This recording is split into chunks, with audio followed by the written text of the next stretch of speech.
sorry you didn't see it. I was busy cutting with my new Kreg guide saw. This is a fantastic saw, and we're going to talk about it more in just a minute. Stay tuned.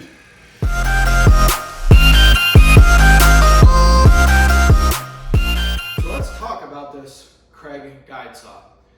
This thing is absolutely fantastic. I have all kinds of saws. When I say saws, I've got table saws, I've got circular saws, I've got jig saws, I've got miter saws, you name it saws, I've got them. But I didn't have this guy.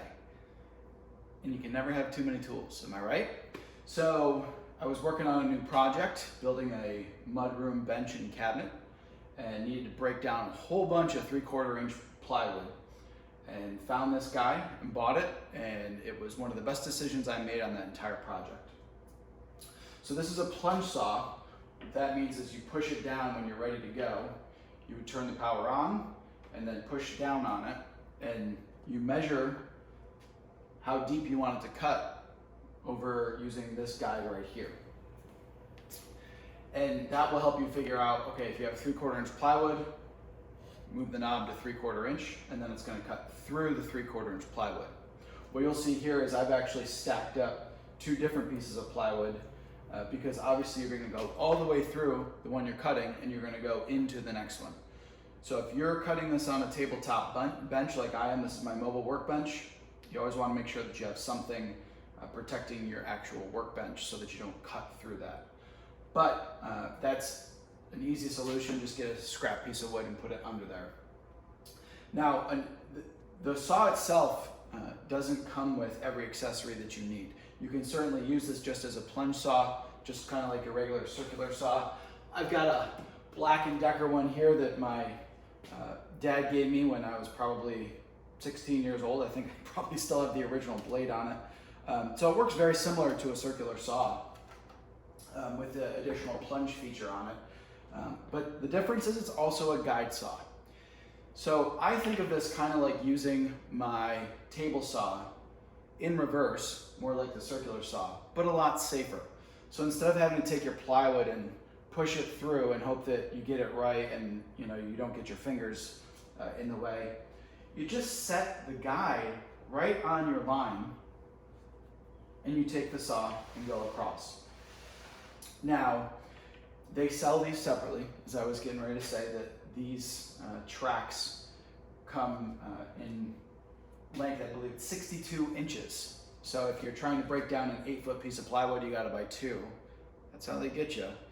But this is long enough for going by the 4-foot side of the plywood. So if you need to cut the shorter side, you could get away with 1 track, but you really gotta get 2.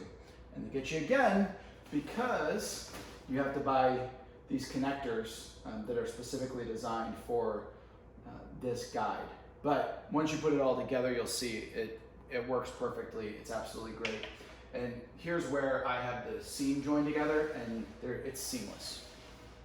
So it just keeps going. When you're actually sawing, you don't feel a bump. You don't have to try and wiggle it around. It just goes. So this has cut dozens and dozens and dozens of sheets of plywood for me now. No sign of slowing down. It has everything built into it. Like if you ever need to change the blade, tighten it, it's got your Allen wrenches in the correct sizes. There's 2 of them that get stored in here. It's got a maintenance mode that you can flip if you ever need to take the blade off, for instance. You can do it angled as well. I have this set up to run on my dust collection system that I built into my mobile workbench. So you saw earlier I have a hose wrapped around, but it does come with a dust collector right on it. So if you don't have a dust collection system set up, you can just use this part. It also comes with a bag. At first I thought, this is kind of unnecessary because I just throw all my tools under my mobile workbench or in a cabinet somewhere. But in reality, putting it in the bag has actually been great. It keeps it clean, keeps it any other sawdust that I might stir up in my garage here. It keeps this in. You can see this bag is actually totally clean. This saw, like I said, has cut dozens and dozens of cuts. They're perfectly straight. Again, depending on how well you align your track itself. Now, from a weight perspective, this also has anti-slide strips built into it. So it does not move. It doesn't move at all. Once you get it on there and you put this saw on there, it doesn't go. It's perfect. So no worries about it sliding back and forth. And again, it's very simple to move back and forth. They give you a pretty lengthy power cord. My only comment here is I actually think this power cord needs to be a little bit longer. If you're starting all the way on one side of this track and going to the other, it does get a little bit hairy towards the end over there with the length that they gave you. Now on the track itself, it does have a built-in guide in the back so that you can have a hose attachment on your dust collection system and just go along with it. So that's back here as well. You can put the power cord back there too if you want. All in all, this has been a great addition to my tool collection. I would fully recommend this saw. It's probably my new favorite saw of everything I have, and not just because it's new, although obviously it's a new tool, so it's pretty exciting.